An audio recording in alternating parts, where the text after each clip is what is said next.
Bonjour, mon nom est Michael Bouffard, je suis le metteur en scène et le directeur scientifique et artistique du Théâtre Molière-Sorbonne, une troupe, une école de Sorbonne Université consacrée au théâtre historiquement informé.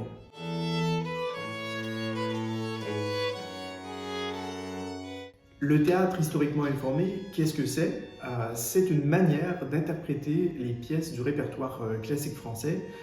notamment en ce qui nous concerne du XVIIe siècle, mais ça pourrait être aussi du XVIIIe siècle, en la rejoignant dans les conditions et avec les techniques, les pratiques, les usages de l'époque,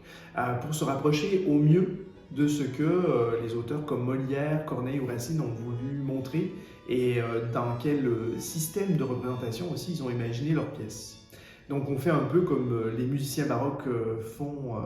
depuis déjà plusieurs décennies, hein. Ils ont commencé bien avant nous au théâtre, à s'intéresser à retrouver les sons de la musique du XVIIe siècle, notamment dans l'accord des instruments, mais aussi dans l'instrumentation, dans l'ornementation, qui leur permet justement de redonner cette cohérence originelle de la pièce au moment de sa création. Donc nous, c'est ce qu'on fait avec le théâtre, en retrouvant les gestes, en retrouvant les techniques de déclamation, parce qu'on prononçait d'une certaine manière déjà à l'époque dans la vie de tous les jours, mais encore plus sur scène, il y avait une manière de prononcer différente à la ville qu'à la scène.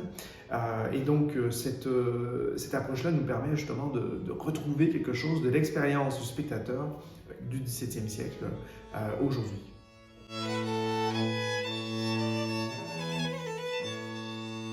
Le Théâtre Molière-Sorbonne revient à Montansier pour une troisième fois maintenant, et avec une trilogie du grand siècle qui s'appelle La Veuve, La Précieuse et le Cocu. Non, ce n'est pas une fable de La Fontaine,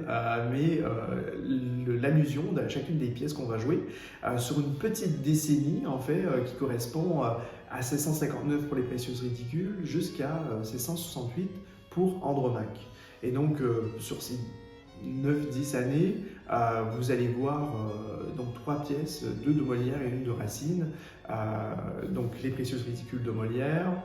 Le Cocu imaginaire, en fait Sganarelle ou Le Cocu imaginaire de Molière, et Andromaque de Racine. Donc une tragédie et 2 petites comédies en un acte, hein, donc, qui ont eu beaucoup de succès à l'époque de Molière. Celle des Précieuses Ridicules a été une de celles où il a fait le plus d'entrées,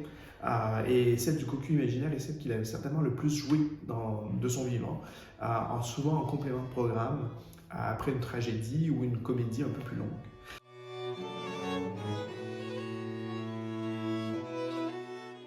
La dernière représentation de Sganarelle ou le Cocu imaginaire sera exceptionnelle, parce que là on a voulu pas seulement restituer ce qui est sur le plateau, mais aussi ce qui est dans la salle. C'est-à-dire vous, les spectateurs, vous allez devoir agir, vous comporter comme un spectateur du XVIIe siècle.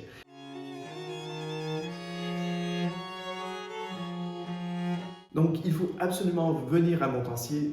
voir cette trilogie du grand siècle, parce que c'est une chance unique de voir sur un temps aussi réduit 3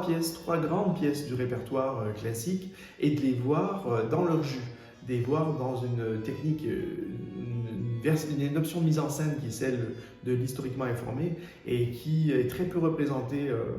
parmi les troupes théâtrales françaises, mais aussi très peu programmée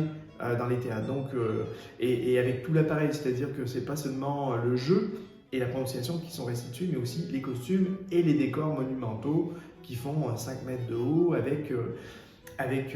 des nouveaux décors qu'on va dévoiler à Montansier, et notamment un magnifique port de mer avec ces bateaux que vous verrez la machinerie et même une scène de nuit, mais je ne veux pas tout gâcher, que vous verrez pour Andromaque. Nous vous attendons avec grand plaisir du 7 au 16 février au Théâtre Montansier pour cette trilogie du grand siècle, La Veuve, La Précieuse et le Cocu.